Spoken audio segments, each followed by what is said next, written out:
Bonsoir, bienvenue sur Comweb TV. Ce soir, on a la chance d'avoir Christophe Lefilibert qui nous a rejoint, qui va nous parler de la facturation dynamique. Donc, alors je vais lui laisser la parole, rassurez-vous, c'est pas moi qui vais monopoliser le temps de parole ce soir. Il y a quand même beaucoup de choses à nous dire. Donc, juste un petit rappel du contexte. Effectivement, le prix du solaire a été divisé, en 10 ans, le prix du solaire a été divisé par 10. Pendant ce même temps, le prix de gros n'a pas beaucoup baissé, quasiment pas.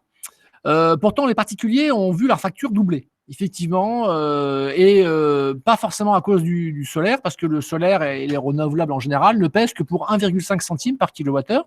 Donc, effectivement, il y a tout un tas de raisons qui expliquent que le prix du particulier a augmenté.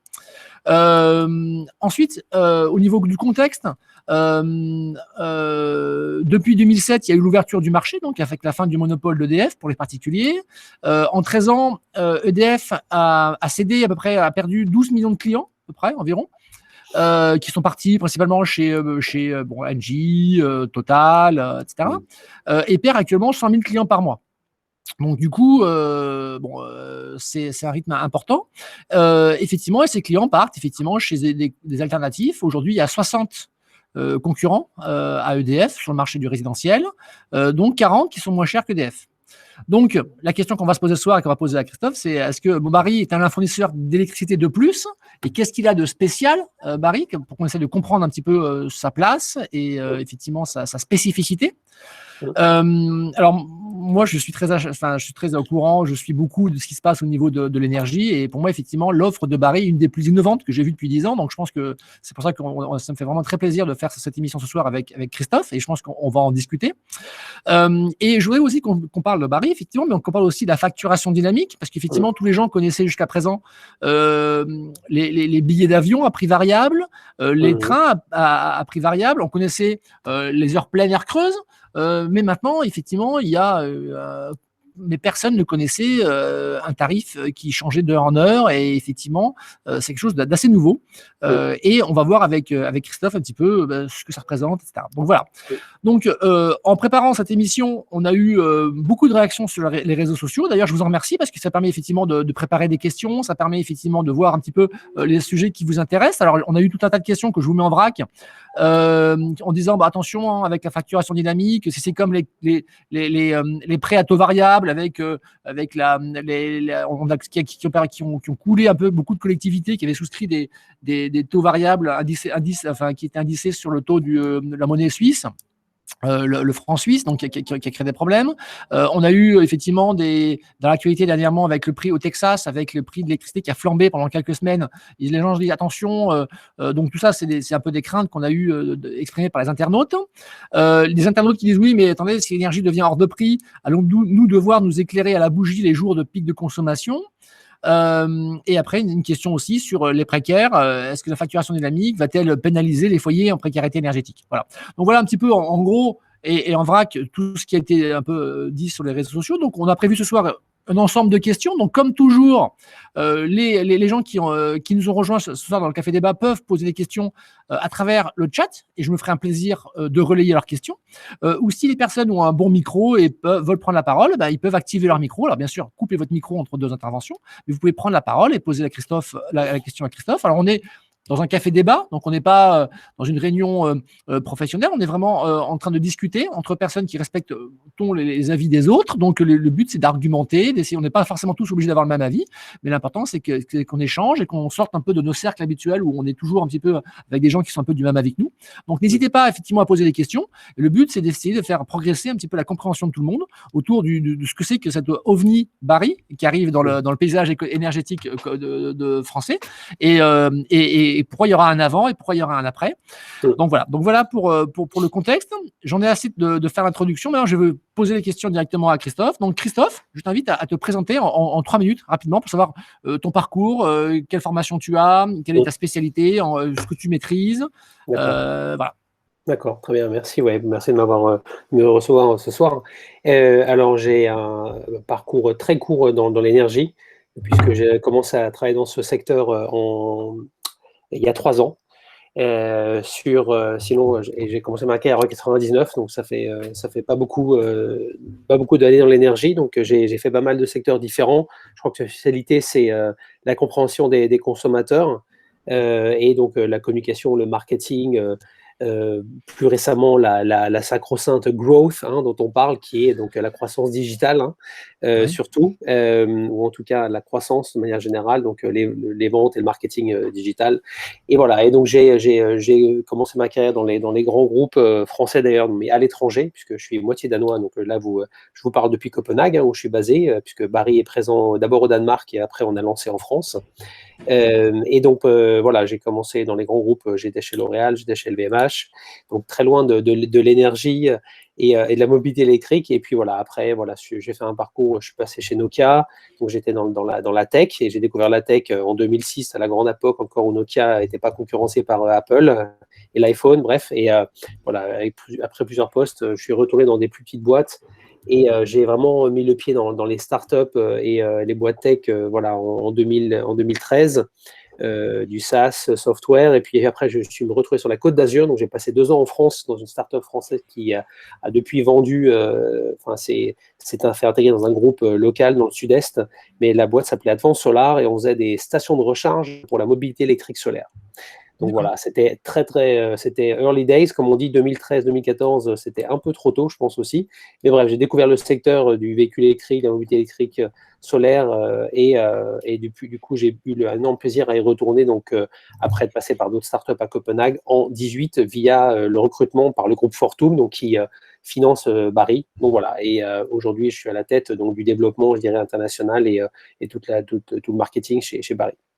D'accord. Merci beaucoup, Christophe, pour cette présentation. Alors, juste une petite question. Alors, est-ce que tu peux nous présenter maintenant Barry rapidement? On va en parler après de tout un tas de sujets, mais présente-nous un peu de manière en 3 minutes ce que c'est que Barry de manière générale. D'accord, ouais, d'accord. Donc, rapidement, donc Barry, on est créé ex nihilo, donc on n'est pas une start-up dans le sens classique du terme, des gens qui se rencontrent avec la même idée, mais on a été recruté, donc Fortum a fait un processus d'innovation en interne, et avec des consultants en innovation, et on regardait les opportunités sur le marché déjà fin 2016, et on regardait le contexte, et en toile de fond, il y avait donc ce Clean Energy Package qui était défini en 2017, me semble-t-il, qui définit dans les grandes lignes l'ambition européenne et la transition énergétique avec l'accroissement de la part de renouvelables dans le mix énergétique européen pour être leader mondial par rapport aux autres régions du monde, et avec aussi une dimension qu'on appelle Fair Deal for Energy Consumers, donc d'impliquer les consommateurs pour en faire des consommateurs en reconnaissant que la transition énergétique ne peut pas se faire sans une implication jusqu'au bout, je dirais, de la chaîne, jusque dans les foyers. Et donc, avec le déploiement concrètement de 2 choses, des Linky en France, / les compteurs connectés dans le reste des pays européens, avec l'ambition d'être à 80% des foyers à fin 2020, et dans des pays on y est, dans d'autres on n'y est pas. Et puis avec le développement, avec pousser justement la tarification dynamique que l'Europe, les régulateurs voient comme un levier important pour sensibiliser les consommateurs à ce qu'est le vrai prix de l'énergie au niveau européen, puisque l'Europe est divisée en une douzaine de régions spot. Certains pays en ont qu'une, comme la France. Au Danemark, on a un petit pays, mais on a 2 régions spot. Donc, et donc, sur ce système interconnecté. Et sur cette toile de fond, lancer Barry, le Digital Challenger, qui implique via une application le digital des consommateurs et pour les inciter à avoir une consommation flexible et responsable en sachant en toute transparence ce qui se passe et avec une manière de payer aussi innovante, etc. Donc voilà, je passe certains détails, mais voilà la grande idée de Barry. Ouais. D'accord. Donc du coup, c'est un processus d'innovation que vous avez fait en interne. Alors que vous avez fait, juste que je comprenne bien, parce que je m'en mêle un peu les crayons sur la Finlande. Donc la Finlande, c'est le pays de naissance de Fortum, qui est l'entreprise qui est la maison mère, voilà, qui ensuite décidé de lancer au Danemark. Donc on part de la Finlande, on arrive au Danemark qui lance Barry. Et ensuite, de Barry, on arrive en France. Donc, effectivement, dans les interviews, on voit des fois Barry, l'opérateur danois, après l'opérateur finlandais. Donc, il y a un peu, on s'en mêle un peu les crayons entre la Finlande et le Danemark. Mais effectivement, c'est bien ça. Hein. C'est bien ça. On est financé 100% aujourd'hui, propriété 100% de Fortum, comme une venture, comme on les appelle. Soit ils achètent des startups, soit ils les construisent. Et voilà, nous, on est construit. dans ce modèle de corporate venture, corporate innovation. Et voilà. Et avec, à l'époque, en 2018, quand c'était entériné, pardon, on a dit, ils ont regardé le marché proche en disant, OK, on va prendre un marché proche de nous culturellement, où on n'a pas d'activité de filiale, donc distribution d'électricité. Oui. Et ils ont choisi le Danemark, voilà, qui est un bon laboratoire. Il y avait le bon déploiement déjà des compteurs connectés, un début de traction déjà pour le variable. Donc, on n'était pas un ovni de cette manière au Danemark. On a innové sur d'autres paramètres. Et voilà. Et du coup, après 1 an et demi, on a prouvé qu'on avait un modèle intéressant avec voilà, des bons indicateurs qui ont dit. Et après, ils ont dit, OK, maintenant, on va s'attaquer à un vrai marché digne de ce nom européen. Et après analyse et test avec du digital, on a vu que la France était un marché prometteur. Voilà. D'accord. Donc du coup, je résume. Donc le début du processus d'innovation est parti en 2016. Donc il y a eu effectivement un brainstorming. Vous avez mis sur la table tout ce qui pouvait faire l'offre idéale donc, que vous rêviez d'avoir. Ensuite, vous l'avez déployé en 2018 au Danemark. C'est ça. Et après, en 2020 en France. C'est-à-dire qu'en fait, Barry, c'est assez récent parce qu'en fait, c'est fin 2020. Enfin, l'offre est ouverte aux particuliers depuis quelques mois, quoi, depuis 2 mois, je crois. Exactement, c'est ça. Ouais. Ça a pris plus d'une année avec le Covid pour développer notre offre. Pour la France, on a construit une forme sous-jacente qui permet de se déployer dans d'autres pays européens à terme, avec, si j'ai bien compris, me semble-t-il, via notre CTO, qu'il y a deux grands modèles, enfin 2 grands standards de compteurs connectés. Il y a le cluster dont fait partie la France et le cluster dont le Danemark fait partie. Donc, l'idée, c'est d'avoir un modèle et d'être un opérateur, un fournisseur européen et pas qui s'étend en horizontal sur un marché avec une grosse part de marché, mais d'être extrêmement, de se déployer. Et c'est un modèle que peu d'entreprises suivent dans l'énergie. D'accord, OK. Donc, du coup, ça veut dire que donc vous êtes le premier à être capable de proposer une tarification dynamique aux clients. Donc, je vais te demander de bien expliquer ce que c'est que la tarification dynamique. Oui, d'accord. Alors, la tarification dynamique, c'est donc, il y a 2 marchés où on peut se fournir en France. Il y a l'AREN, qui est donc réguler l'énergie d'origine nucléaire. Et après, il y a le spot. Donc, c'est le marché de gros, le spot européen. Donc, on se fournit sur le marché pour la zone française qui est définie.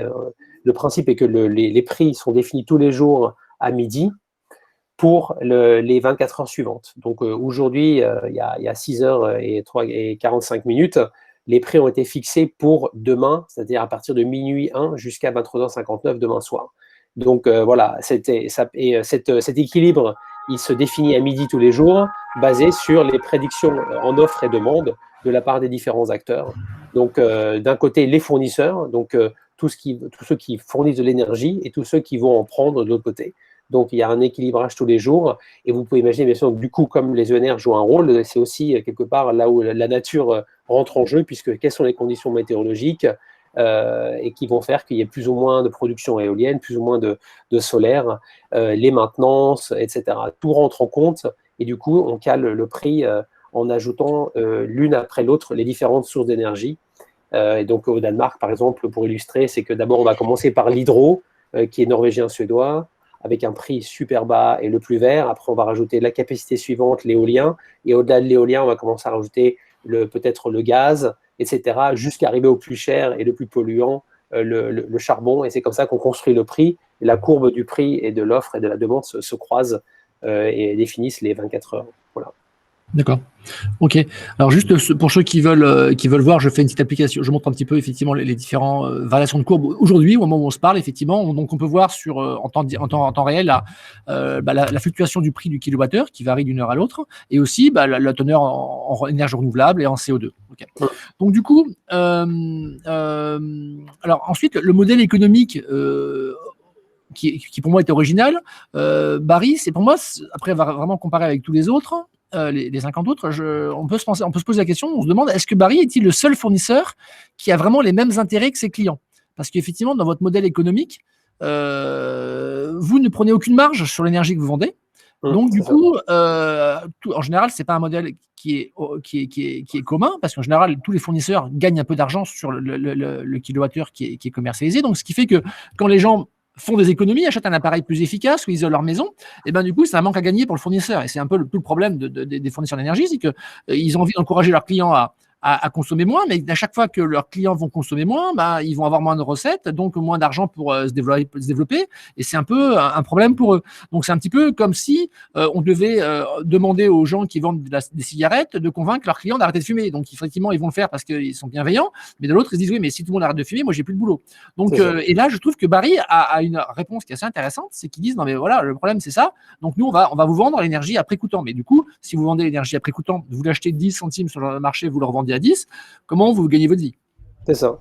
Donc, c'est le modèle du flat fee pour nous, c'est-à-dire qu'on va avoir une petite portion de l'abonnement que vous payez tel que vous le connaissez chez tous les autres fournisseurs, inclus EDF, qui va nous revenir. Donc voilà, donc, le revenu est complètement le même, quelle que soit la taille du foyer. C'est le modèle en tout cas actuel. Il n'y a pas de prix progressif qu'on envisage, pour être honnête, hein, pour le rendre plus attractif peut-être pour les plus petites consommations et le faire monter pour les plus grosses, puisque aujourd'hui, évidemment, on est extrêmement attractif pour ceux qui ont une grosse consommation, si vous comparez par rapport à des fournisseurs classiques. Ouais. D'accord. Et c'est vrai que moi, ça m'a toujours fasciné, ouais, ce paradoxe de l'économie, l'énergie notre navire, économisons-la, et en même temps, on a besoin de consommer puisqu'il faut qu'ils gagnent de l'argent. C'est un peu, ils sont en train un peu de scier la branche sur laquelle ils sont. Ouais. Et c'est vrai que du coup, c'est vrai qu'on dans nos communications, on peut dire oui, on n'a aucun intérêt à ce que vous consommiez trop, puisque on ne gagne pas l'argent sur votre consommation. Donc on essaie de vous aider à consommer juste. Voilà. D'accord. Donc ce phénomène effectivement de facturation dynamique qui est nouveau pour nous Français, on découvre ça avec vous, qui est aussi, tu le disais tout à l'heure, qui est poussé par la réglementation européenne, c'est-à-dire que l'Europe pousse pour que ça s'installe dans tous les pays d'Europe, et même en France, je crois, à partir du 1er janvier, ça sera obligatoire, même pour chaque fournisseur qui ont plus de 200 000 clients.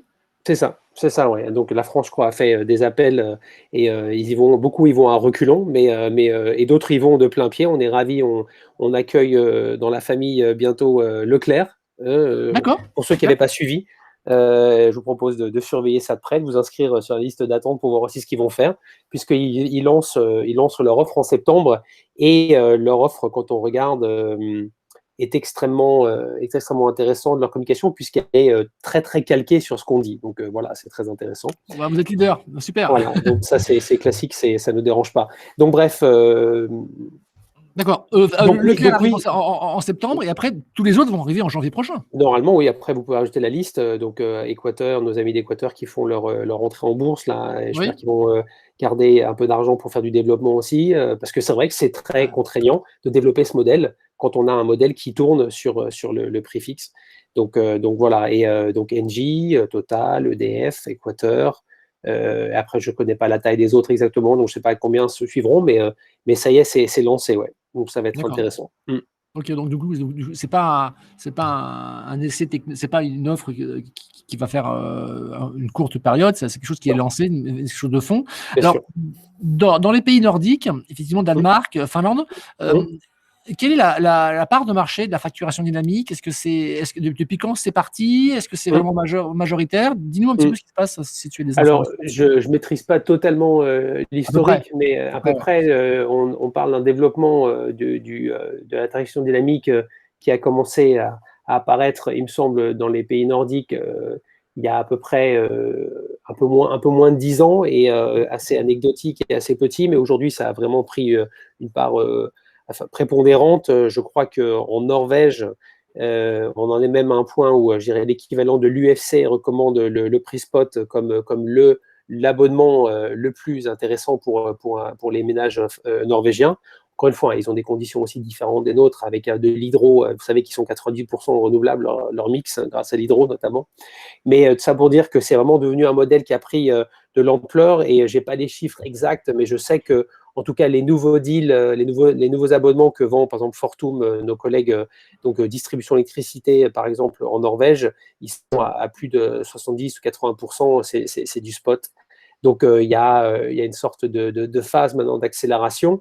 Et puis en fait, la Norvège est un exemple un peu comment on dit, un poster child en anglais, un exemple, une étoile du Nord qui est en avance, notamment aussi parce qu'ils ont développé le véhicule électrique à un niveau incroyable, vers lequel on tend tous, les pays européens, avec aujourd'hui 50% presque du véhicule électrique, me semble-t-il. ou en tout cas tous les nouveaux véhicules, un véhicule sur deux est électrique. Et donc, avec cette électrification massive de la société vers laquelle on tend tous au niveau européen, le véhicule électrique aussi est un match parfait pour la transition dynamique, d'où le développement accéléré de cette formule de tarification qui convient parfaitement aux gens. Ouais. Donc, et au Danemark, on a passé aussi, on est à peu près au 50-50. En général, tous les gros fournisseurs ont deux offres très simples. Ils ont un prix fixe indexé, enfin un prix fixe, une offre prix fixe souvent sur 12 mois, et à côté de ça, ils ont une offre variable. D'accord, d'accord. Alors, si effectivement, une semaine, il y a un gros souci de production, par exemple, si en France, il y a les centrales nucléaires qui sont arrêtées parce qu'il y a un problème de maintenance, ou il y a, comme on a eu une très grosse sécheresse, et que du coup, l'énergie devient très rare, donc du coup, en théorie, on devrait pouvoir avoir une énergie qui, sur les prix spot, monte très très haut.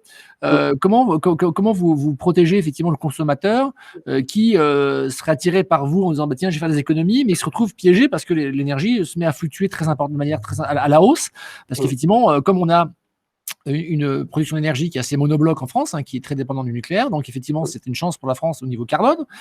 C'est une chance parce qu'effectivement, en termes de compétitivité, on a eu longtemps un prix qui était pas cher avant, parce que les nouvelles centrales nucléaires sont très chères, mais les anciennes nous ont permis d'avoir un prix bas. Mais il y a quand même ce risque générique qu'on parle souvent en France, effectivement, qu'on évoque souvent sur un problème sur les problèmes de maintenance, etc. Alors, comment vous protégez vos clients de ces hausses subites et qui dépendent ni de vous ni de nous, quoi. Ouais. On a vu que, on a regardé déjà historiquement un peu les pics qu'on pouvait constater, et oui, il y a des pics qui sont assez impressionnants si on regarde les 5 ou 6 dernières années, donc qui peuvent bien sûr un peu faire peur, mais encore une fois, après, si on prend 2020, on a constaté que pendant 95% des heures, c'était certes une année spéciale, mais pendant 95% des heures, le spot était en dessous du TRV. Donc évidemment, en tout et pour tout, il y a une volatilité qui parfois nous amène au-dessus et qui peut un peu inquiéter. Mais on a décidé, pour rassurer les gens, d'offrir ce sorte de prix plafond qui permet une sorte d'assurance, mais pour nous qui reste fictive. On n'a aucune, on pense qu'elle ne sera jamais mise en œuvre, mais qui promet de limiter à 2 fois le prix d'une facture EDF sur un mois M. Donc voilà, pour entre guillemets limiter la casse, donc personne ne prendra une facture de 10 000 $, d'accord. J'en profite juste un tout petit passage sur le Texas. Les comparaisons sont certes faciles mais très clickbait, et on a dû en parler avec la presse. Et on a dû un peu remettre les choses en place parce que ces comparaisons n'ont pas lieu d'être. On pourra peut-être en parler tout à l'heure si tu veux. Pourquoi, oui, tu peux en parler maintenant, vas-y. Oui, on peut en parler maintenant. Là, on parle des risques, effectivement, les risques de l'offre. On comprend bien les avantages, effectivement. Les risques, les gens se disent, OK, mais qu'est-ce qu'on risque à aller chez Barrick, en fait, c'est ça. C'est ça, d'accord. Et donc, le prix plafond, donc une sorte de sérénité en disant, OK, sur un mois M, si ça s'emballe, et puis avec cette garantie que en 2 clics, vous nous quittez. Donc, si jamais vous êtes à 3 jours d'affilée et vous commencez à en avoir marre et que vous trouvez que de tout d'un coup payer 15 € sur une journée, alors que normalement vous auriez payé peut-être 5, vous avez peur que ça s'emballe, que ça continue comme ça, hop, vous pouvez raccrocher et voilà, et vous changez de fournisseur. Donc donc il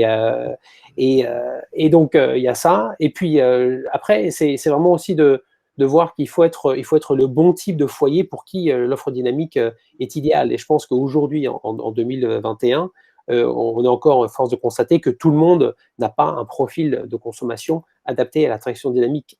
Et c'est pour ça d'ailleurs aussi qu'on a préparé aussi depuis notre lancement avec le nombreux retours de marché, etc., et qu'on s'est un peu adapté, et surtout aussi pour accélérer notre croissance, c'est qu'en fait on a développé aussi une offre classique qui est semi-dévoilée sur notre site, je vous invite à regarder, qu'on appelle classique, et qui va être aussi mise en avant, je dirais, comme l'offre dynamique, donc à partir de la semaine prochaine. Et l'idée, c'est un peu, moi qui suis très fan de voitures électriques et d'hybrides, c'est un peu cette évolution en disant l'offre classique va être le premier pas dans cette révolution d'énergie tech et d'implication dans la consommation, avec une sorte d'assurance, avec un prix indexé comme vous le connaissez, pour le coup à moins 13 sur le kilowatt, et avec quand même l'application, le suivi de la consommation, le niveau de renouvelable pour faire le bon geste citoyen, pour consommer au bon moment, mais vous ne pourrez pas profiter des variations à la baisse du prix variable. Voilà. Mais du coup, vous êtes aussi assuré sur les pics.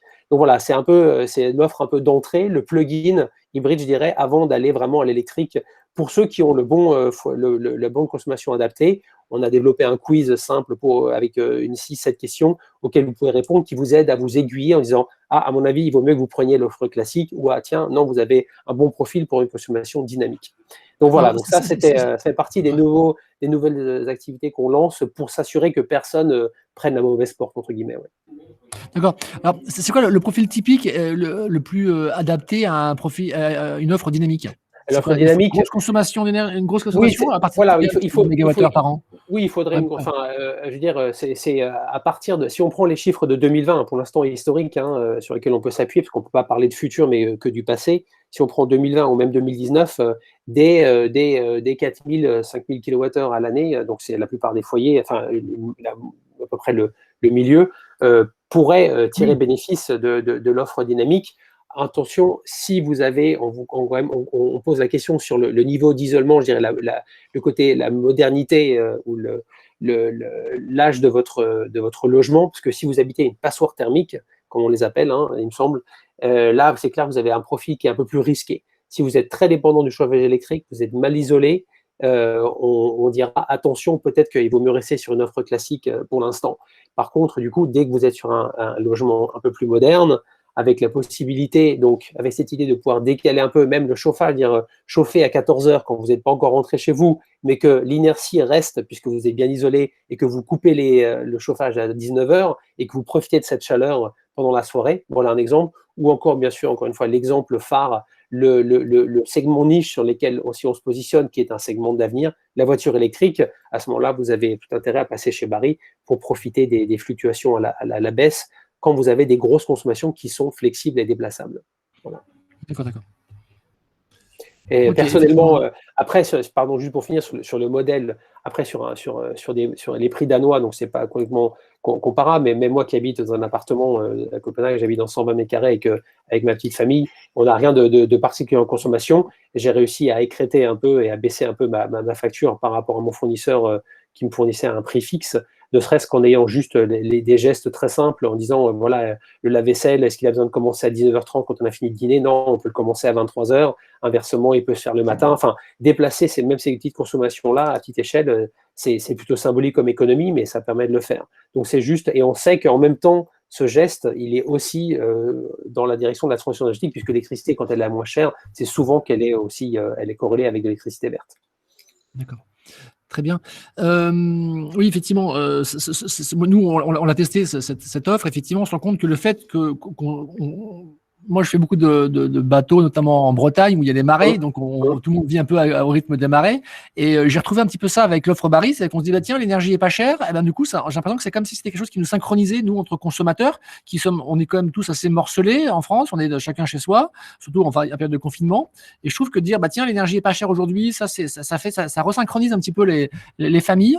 Et un côté sympa, effectivement, il y a le côté effectivement économique. Et quand on voit que, comme ce week-end, là, l'énergie était dimanche était gratuite, était quasiment à zéro pendant plusieurs heures, parce qu'effectivement, non seulement c'était à moins 6 centimes sur les marchés, donc après, il faut quand même que les gens payent le transport et les taxes, donc ça arrivait à zéro chez soi.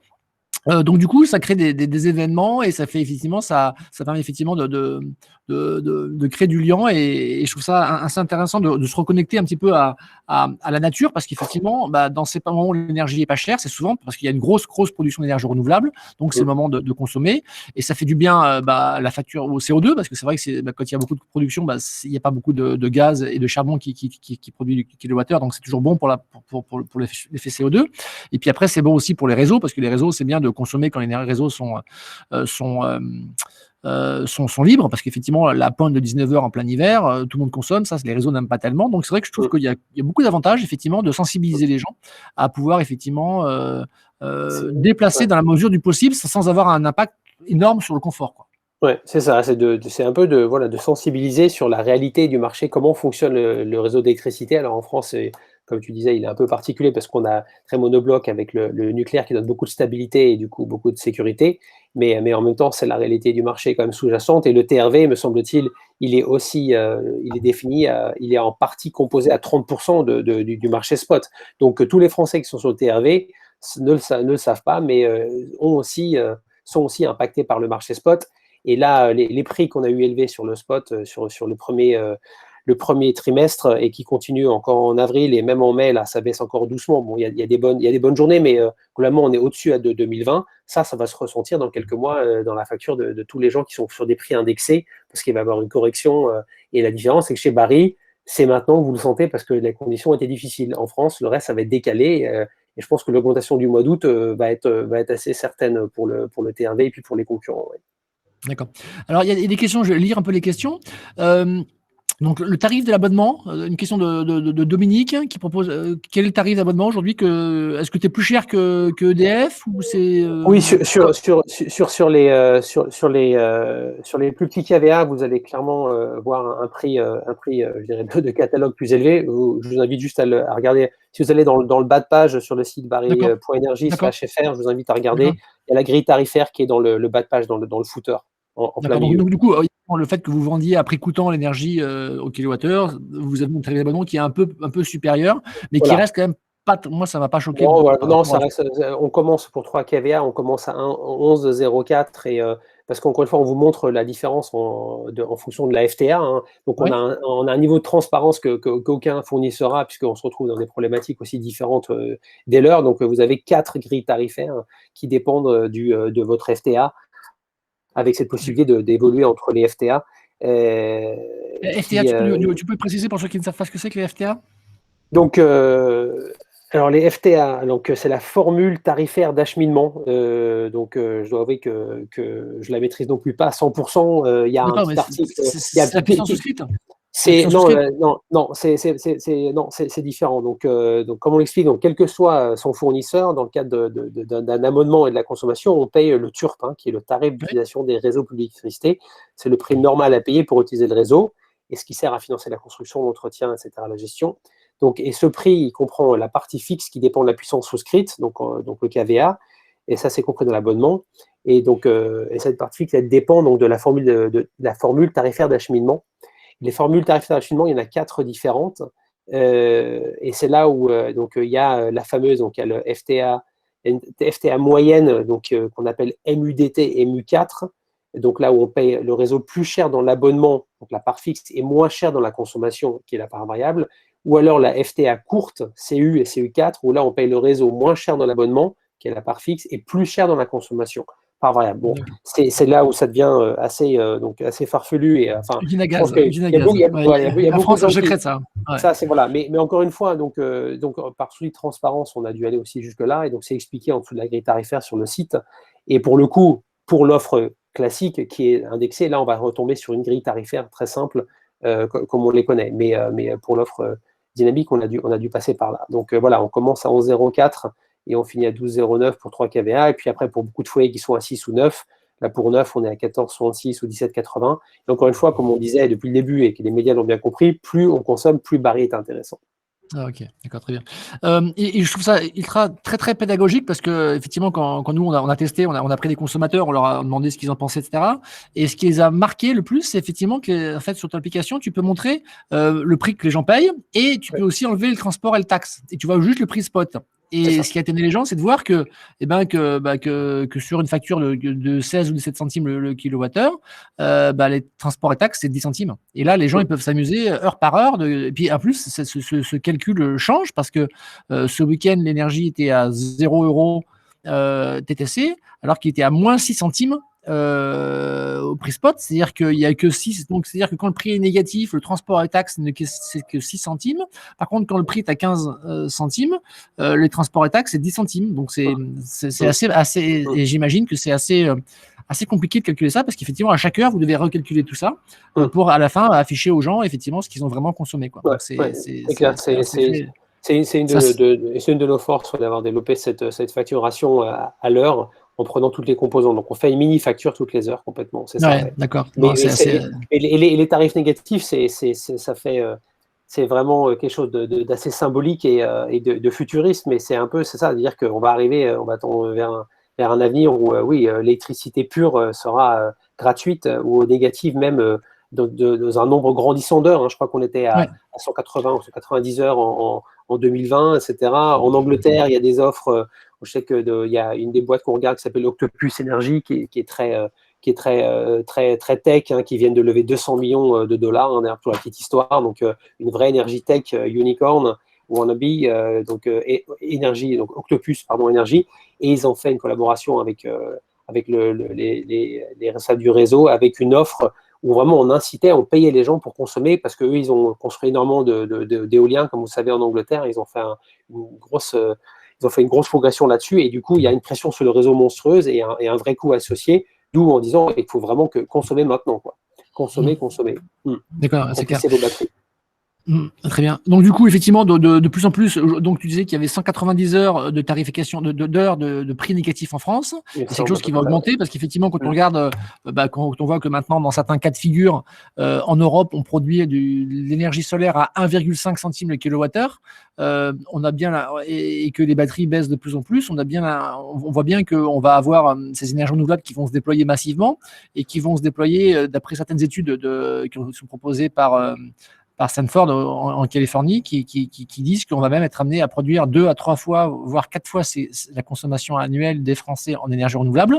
Ça veut dire que 80% du temps, l'énergie sera très, très peu chère, et pendant 20% du temps, elle sera très chère parce qu'effectivement, il n'y aura pas forcément de soleil ni de vent.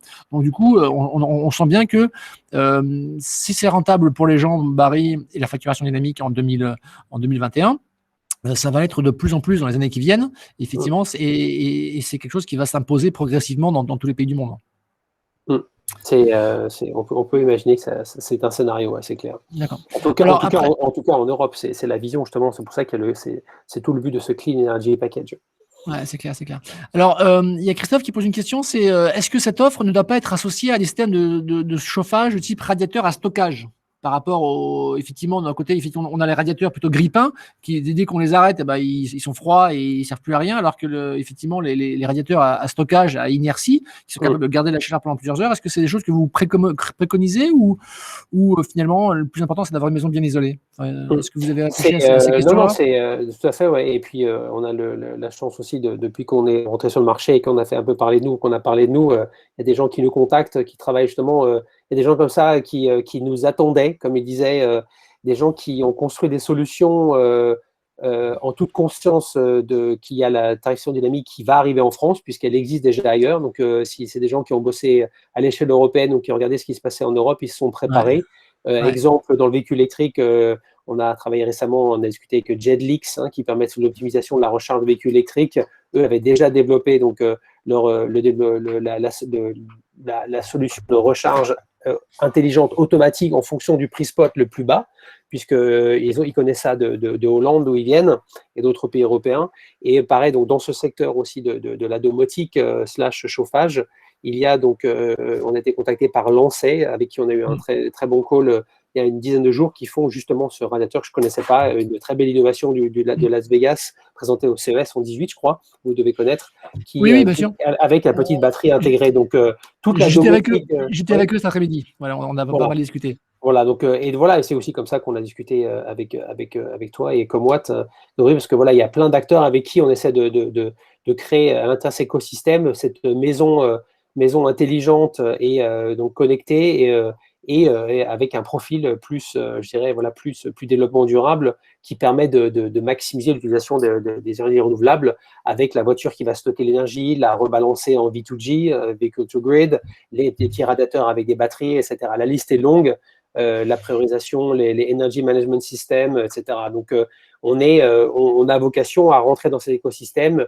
et être une des briques, voilà, sans vouloir la dominer ou la contrôler, mais juste en faire partie.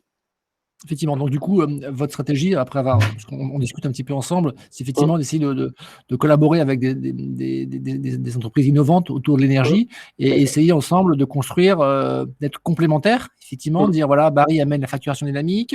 Une autre boîte comme Lancet peut amener effectivement l'inertie dans le chauffage et l'intelligence dans le chauffage pour pouvoir effectivement, comme Watt peut amener effectivement comme un travail d'équipe, comme une équipe de foot qui a besoin d'avoir un avant-centre, d'avoir un goal, etc. Donc chacun a sa place. Mais le match, c'est remporter effectivement, améliorer effectivement l'impact écologique pour que chacun puisse innover dans son secteur d'activité et qui ensemble, quand on met les innovations bout à bout, ça fait effectivement des effets assez bénéfiques pour le consommateur final.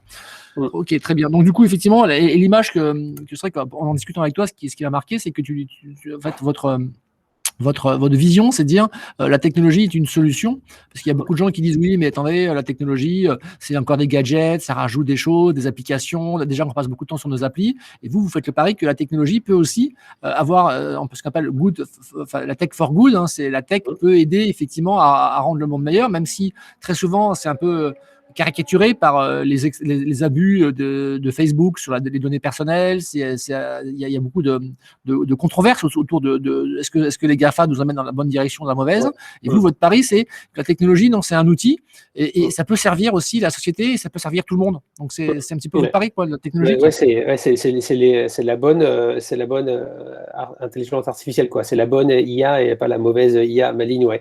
Et clairement, puisque je dirais, si on prend l'application telle qu'elle est aujourd'hui et les datas qu'on présente aux consommateurs, vous pouvez déjà de manière, si vous êtes un peu activiste, comme je le suis aussi, avant de déclencher la machine après le dîner, je regarde le taux de CO2. Parfois c'est juste après, parfois c'est plus tard, avant de se coucher, ça, comme je disais. Mais bon, ça limite quand même l'impact et puis il faut être engagé. Si on veut impliquer un maximum de gens, il faut faciliter les choses. Les gens sont des feignants. Il faut automatiser, il faut faire des règles et que ça soit, je dirais même out of the box en disant, voilà, quand j'achète une voiture électrique, j'achète une Tesla et que je suis chez Barry, en 3 clics, j'ai automatisé la recharge pour qu'elle se fasse aux heures les moins chères ou aux heures les plus vertes. Voilà, je ne vais pas m'enquiquiner à faire ça tous les soirs, regarder quand est-ce que c'est le mieux, quoi. D'accord, très bien. Donc la technologie est nécessaire pour le scaling. D'accord. Alors, quelles sont les ambitions de Barry sur ce marché-là? Aujourd'hui, vous débutez. Bon, vous avez débuté par quelques centaines. Est-ce que vous communiquez un peu sur vos chiffres, votre progression sur le part de marché, vos ambitions? Est-ce que c'est des choses que vous… Non, c'est un peu opaque. Il n'y a pas grand-chose qui est opaque chez nous, mais ça, c'est un peu opaque avec aussi les perspectives. Voilà, ça, pour le coup, c'est public en termes de vision et d'ambition, c'est de faire une entrée satisfaisante. Je crois que déjà en termes de communication et de faire avancer le débat, on a déjà pas mal réussi. Puis on est qu'au mois de mai, donc on est ravis maintenant avec Leclerc qui va nous rejoindre en septembre. Ça va relancer toutes les choses encore plus. Et tout ça pour dire que l'ambition, c'est l'ambition de nos propriétaires, donc Fortum, c'est de faire rentrer des gens au capital de Barry, donc de devenir encore plus une vraie start-up en 2022. Donc déjà, appel aux gens intéressés à suivre. Il faut bien sûr qu'on ait prouvé le modèle durant 21, pardon, pour avoir des discussions sur une sortie du capital de Fortum, en tout cas en partie, qui vont pouvoir leur permettre de récupérer idéalement une partie de leur investissement avec des bénéfices qu'ils ont engrangés depuis quand même 2018. C'est pas gratuit de construire un projet comme ça, vous pouvez imaginer. On parle de plusieurs millions d'euros depuis 2018. Et avec, je dirais, une ambition affichée que moi j'ai définie avec l'équipe en disant qu'on veut c'est-à-dire comme le fournisseur préféré des propriétaires de véhicules électriques et de domotique. Voilà. Et je pense que ça peut être totalement atteignable depuis à la fin 22. Ça ne veut pas forcément dire en chiffre absolu, mais préféré en termes de part de marché, c'est-à-dire qu'une surreprésentation parmi nos clients de VE, de véhicules électriques et de domotique, parce que je pense qu'on a la solution idéale pour eux. Donc normalement, c'est une question de communication pour arriver à leurs oreilles. Ok, très bien. Merci pour ces. Alors, du coup, il y avait d'autres questions ou pas? On a répondu aux questions qui sont. Alors il y avait une question effectivement sur l'offre. Il y a Romuald qui posait une question. C'est l'offre est-elle possible dans les zones desservies par les régies locales de l'énergie, hors zone Enedis? Pas encore aujourd'hui, malheureusement. Ouais. On a vu ça récemment. On a fait une collaboration avec un monsieur qui fait la promotion du véhicule électrique qui s'appelle Choucroute Garage, que je vous invite à voir ceux qui s'intéressent au VE. Il fait des très bonnes vidéos pédagogiques. Et voilà, on a fait une vidéo avec lui Et bref, malheureusement, lui ne peut pas encore passer chez Barry puisqu'il est sur la société de Strasbourg de distribution. Enfin voilà, c'est un système que je ne connais pas trop, mais j'ai compris que malheureusement, on est pour l'instant dépendant d'Enedis. Donc non, voilà.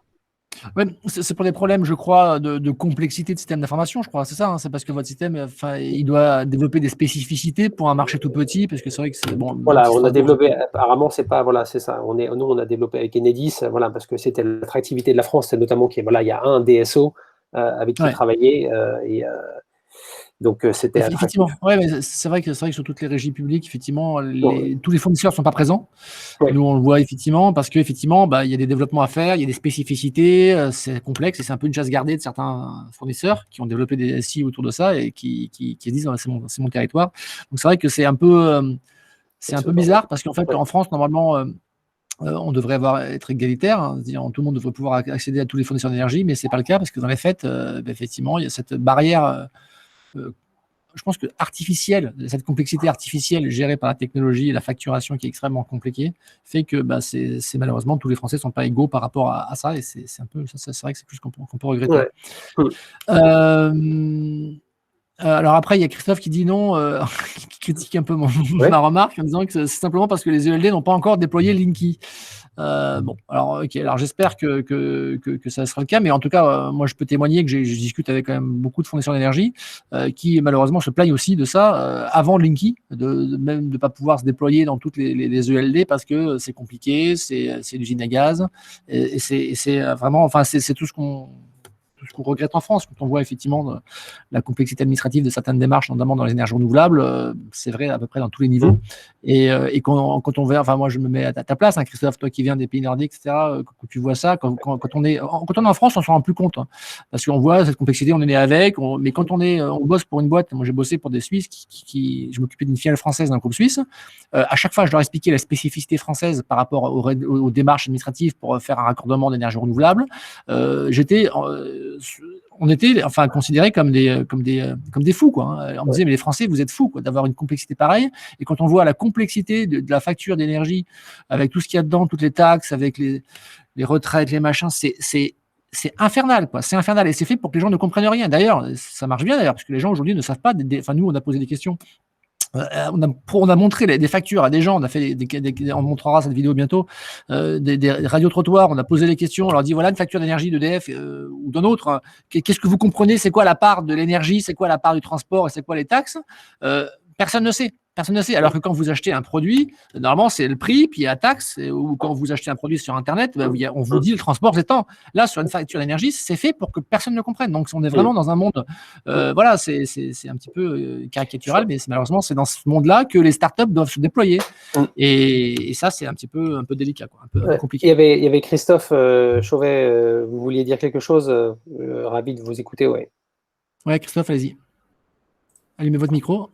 Oui, mon micro est allumé. Je suis désolé, mais ma vidéo ne fonctionnera pas. Pas de souci, Christophe. Pas de problème. Voilà. Je connais ce sujet par cœur, puisqu'en fait, ça, c'est des propos qui sont donnés tant parisiens que montpelliérains. Je suis montpelliérain, donc je connais bien ce sujet-là. Moi, je suis un vrai montpelliérain. Je suis né à Montpellier. Je viens pas de Bretagne. Et je fais du bateau simplement sur la Grande Bleue. Voilà, donc j'ai du mal. Donc, les ELD, en fait, la problématique, elle n'est pas sur le verrouillage d'un marché, elle est simplement que depuis l'origine de l'ouverture, les entreprises locales de distribution n'ont pas eu accès à toutes les spécifications des développements du grand distributeur général, qui s'appelle Enedis, et donc chaque fois, ils courent après les développements. Donc chaque fois qu'eux essayent d'évoluer pour faire avancer leur système d'information, ils n'ont pas la possibilité, comme un grand distributeur, de faire rouler un char d'assaut à la vitesse d'une Formule 1. Eux, ils ont une 2 chevaux qui passe partout, qui est capable de s'adapter sur plein de sujets et qui permet ensuite de pouvoir résoudre les problématiques. Mais en fait, ça ne vient pas du fondement des ELD, c'est simplement qu'en fait, les flux aujourd'hui sont à 99% les mêmes que ceux d'Enedis. Si un fournisseur a un besoin de transformer un flux, il n'a qu'à s'adresser à moi et je lui montrerai comment on transforme un flux. Il existe tous les outils aujourd'hui qui existent déjà. Et donc ça, je peux les mettre à disposition ou les vendre, entre guillemets, bien évidemment, puisque moi aussi, je fais du commerce. Mais donc ça existe. Autre point sur Linky, la problématique, elle est toute simple, c'est qu'en fait, même s'il y a un groupement d'intérêt public pour acheter Linky ensemble, la protection informatique contre les cyberattaques de Linky est propriété d'Enedis. Et elle ne peut pas être donnée aux entreprises locales de distribution. C'est l'ANSSI qui valide ce point-là. Et donc, ils ont eux-mêmes, les ELD, ont dû eux-mêmes définir leur propre politique de sécurité, ce qui a juste pris 3 ans d'écart. Voilà, je vous donne quelques éléments. Mais si, Grégory, tu veux un jour que j'explique les ELD et le pourquoi des ELD lors d'une vidéo, c'est avec plaisir. Oui, avec plaisir, Christophe. Je te proposerai de venir intervenir, parce que c'est vrai que les ELD, c'est intéressant parce qu'en fait, ils ont pas mal de leviers, qui sont assez indépendants, donc ils peuvent vraiment faire des choses que ne peuvent pas se faire tout le monde. Et pourtant, ils ont certains verrous, et donc ils ont des avantages et des inconvénients. Et je pense que c'est intéressant, effectivement, d'en parler lors d'un prochain café débat, Christophe. Aujourd'hui, en plus, je peux en parler très tranquillement. Je ne travaille plus chez eux, je suis indépendant, mais j'ai travaillé 30 ans, j'ai été leur représentant national de leur société. Grégory, je t'enverrai un petit mail à ce moment-là. Oui, avec grand plaisir, Christophe. Voilà, Christophe, j'espère que j'ai répondu à vos questions. Ouais. Mais bon, vous pouvez me joindre aussi, hein, je vous donnerai tous les tuyaux pour pouvoir gérer un certain nombre de sujets. Voilà, il n'y a pas de problème. Ok, très bien. Merci. Je me redéconnecte et je remercie pour toutes les vidéos qui me font très plaisir à écouter tous les mardis soirs. Merci beaucoup, Christophe, c'est sympa. Merci beaucoup, Christophe, pour ce retour. Super, donc du coup, on arrive, effectivement, il est déjà 19h21, donc il reste 10 minutes. Je voulais parler d'écologie. Alors, vous, Barry, vous avez effectivement votre philosophie, c'est de dire aux gens, ben voilà, l'énergie n'est pas la même chaque heure qui suit, donc il y a des moments elle est très carbonée, des fois elle est moins, donc les gens, comme on en a parlé, regardent un petit peu avant d'allumer leur lave-vaisselle, lave-linge ou leur cumulus, le niveau de carbone qu'il y a dans l'électricité ou le prix, ça dépend de ce que c'est que le déclencheur, hein, que certaines personnes vont être très fixées sur le prix, d'autres sur la partie énergie renouvelable, d'autres sur la partie carbone. Donc il y a un premier niveau. Ensuite, le deuxième niveau que vous contribuez à faire, c'est sur l'aspect baisse de la consommation d'énergie, parce qu'effectivement, comme vous ne prenez pas de marge sur le kilowattheure, ça vous incite à faire des conseils à vos clients ou attention, vous consommez plus, etc. Donc, effectivement, vous avez sobriété. Après, au niveau énergie renouvelable, vous n'avez donc, de par votre modèle économique, vous n'avez pas acheté de garantie d'origine. Vous auriez pu, parce que c'est vrai qu'aujourd'hui, rajouter des garanties d'origine, ça ne coûte pas très cher. Non, mais vous avez dit non, ce n'est pas forcément notre philosophie. Alors, explique-nous quel est votre raisonnement pour vous dire non, on ne va pas faire comme les autres, parce que les autres, que des boîtes comme notamment Engie, du jour au lendemain, on dit à leurs clients, ça y est, hier on était gaz, maintenant on est énergie renouvelable, vous êtes tous passés avec l'énergie verte. Donc du coup, les gens disent, attends, hier j'étais pas vert, aujourd'hui je suis vert, qu'est-ce qui s'est passé? C'est quoi ce tour de passe-passe? C'est parce qu'ils avaient acheté des volumes de garantie d'origine à des producteurs d'énergie renouvelable. Et donc il y a ce côté un peu greenwashing garantie d'origine que vous n'avez pas voulu adhérer à ce modèle-là. Alors, je vais partager juste dans le chat un lien vers notre source de data partenaire, Electricity-Map. En fait, et pour nous, le déclencheur, ça a été qu'en 2018, alors qu'on était en train de définir le projet. Et c'est vrai que dans les tuyaux, ce qu'il y avait, c'était, défini sur le papier, c'était à l'époque, les garanties d'origine, 100% énergie éolienne danoise, voilà, comme beaucoup, la plupart le font aussi au Danemark aujourd'hui. Et en fait, c'est là où j'ai eu le plaisir de rencontrer Olivier Corradi, qui est donc le cofondateur avec Bruno Lajoie de Electricity-Map, avec cette vision de mapper la production d'énergie et donc la teneur en CO2 et en renouvelable du mix énergétique dans un maximum de pays. Et donc le résultat, vous le voyez sur electricitymap.org, et ça a été complètement, ça a été un moment de révélation pour moi. Je l'ai partagé de suite avec l'équipe, avec notre CEO, avec le responsable produit. Et c'est là, on a dit, OK, en une heure, c'était plié. On a décidé, OK, c'est la voie qu'on va prendre, puisque c'est complètement en adéquation avec le prix variable. C'est dans la même philosophie, et c'est la réalité du réseau, et c'est l'incitation à la consommation flexible, etc. Donc, c'était le parfait complément au modèle économique qu'on voulait mettre en avant.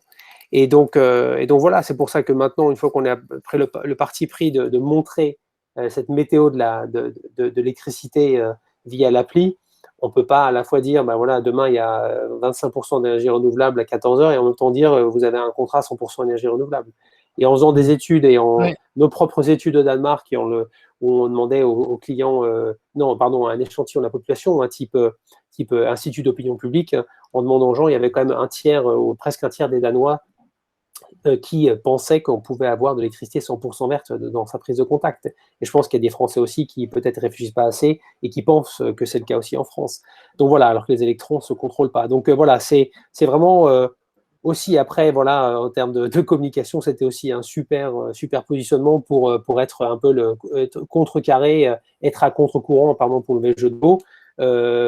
Je dirais, voilà, mettre un coup de pied dans la fourmilière et dire non, c'est pas comme ça. Et je pense qu'il va se passer des grandes choses à grande échelle au niveau des garanties d'origine dans les 2-3 prochaines années, parce qu'on commence à avoir des mastodontes qui s'y mettent.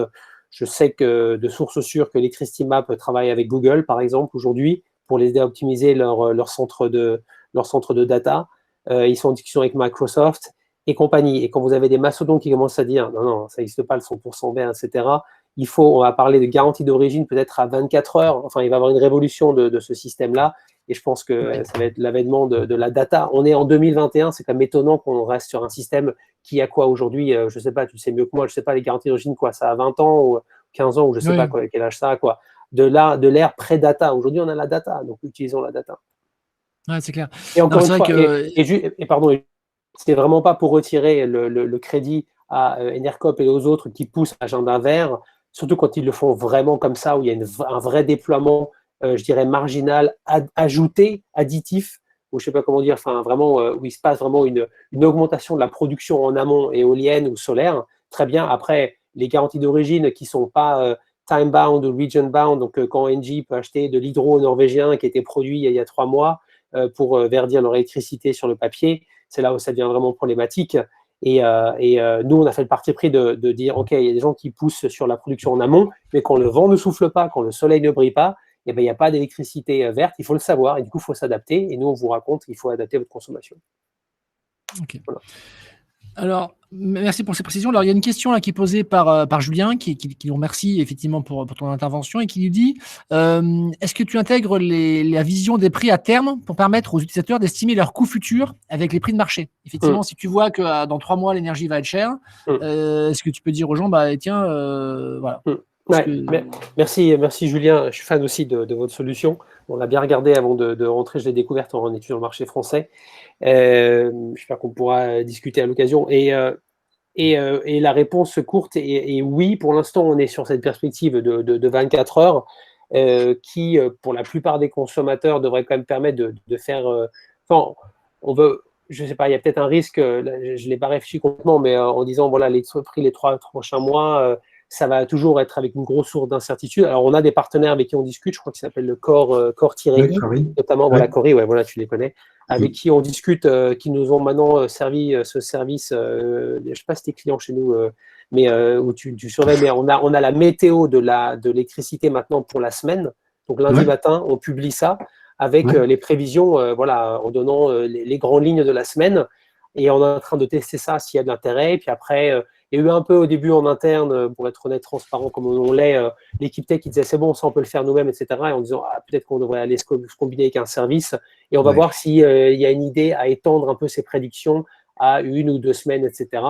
Mais encore une fois, on peut rien y faire. Et si ça effraie les gens, c'était pas non plus le but de la manœuvre. Après, c'est encore une fois, si tu as un foyer qui est adapté à la consommation, je dirais variable, et ben à ce moment dynamique, à ce moment-là, je veux dire, il y a forcément il y a peut-être plus de pics dans cette période que de dips. Mais bon, tu profites des dips aussi, et au bout du compte, tu t'y retrouves sur la période.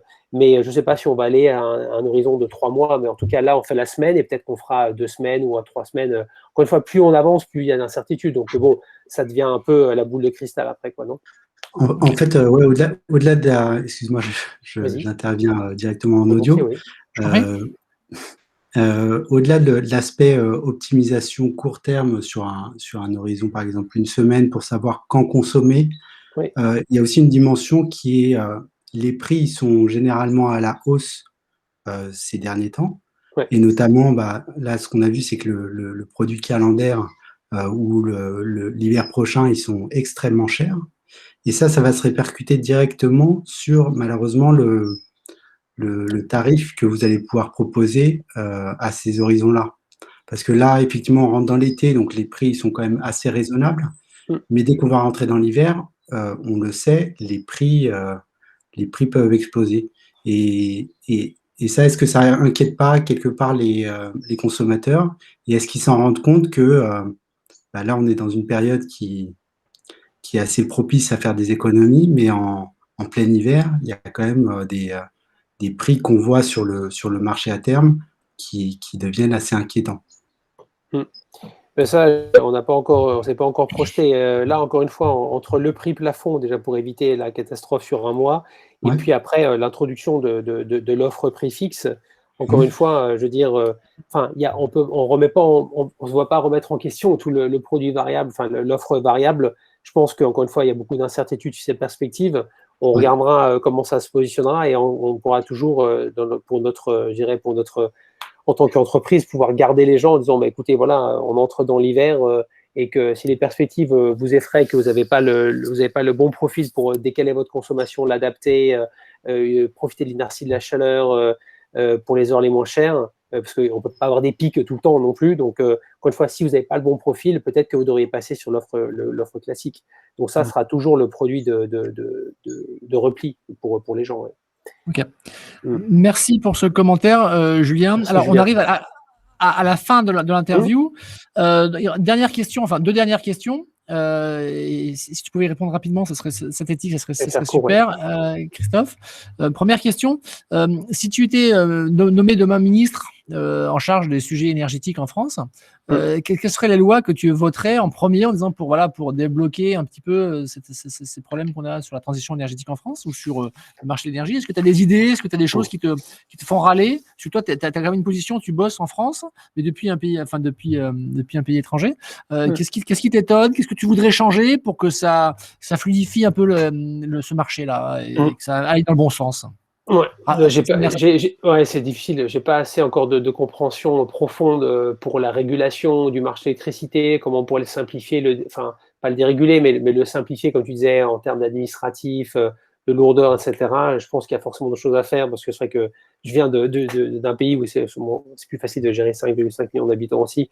Mais en tant que mesure de soutien, on fait déjà beaucoup pour le véhicule électrique, mais je garantirais les soutiens à l'achat, en tout cas du véhicule électrique, parce que c'est la manière c'est un gros pan d'électrification de la société qui est justement très flexible et qui apporte d'énormes changements positifs avec c'est des batteries sur roues, quoi. Donc le stockage de l'énergie, voilà, il est là, il est dans chaque foyer, 70 kVA, 70 kW ou 80, etc. à l'avenir encore plus.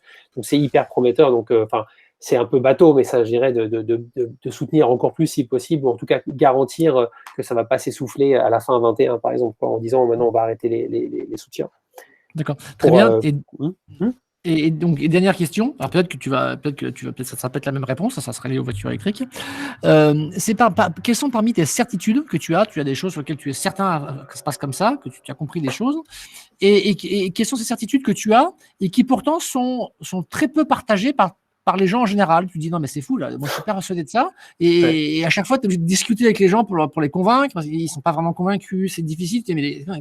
Est-ce que alors ça peut être dans le monde de l'énergie, mais ça peut être aussi dans un monde autre que le monde du travail, le niveau perso. Est-ce que tu as ce genre de point de vue voilà, sur lequel tu en es certain et pourtant ça percute pas chez les autres? C'est une très bonne question. C'est une question classique d'entretien qu'on pose. D'ailleurs, je me demande si c'est pas mon CEO qui la pose parce qu'il la pose toujours en entretien aux candidats. Elle est très bonne et j'ai réfléchi plusieurs fois à ce que je répondrais et je vais être un peu à sec. J'ai pas une conviction comme ça qui est un peu à contre-courant et pour laquelle je me bats sans que ça devienne religieux ou ésotérique parce que ça serait un peu aussi classique. J'en ai pas forcément. Tu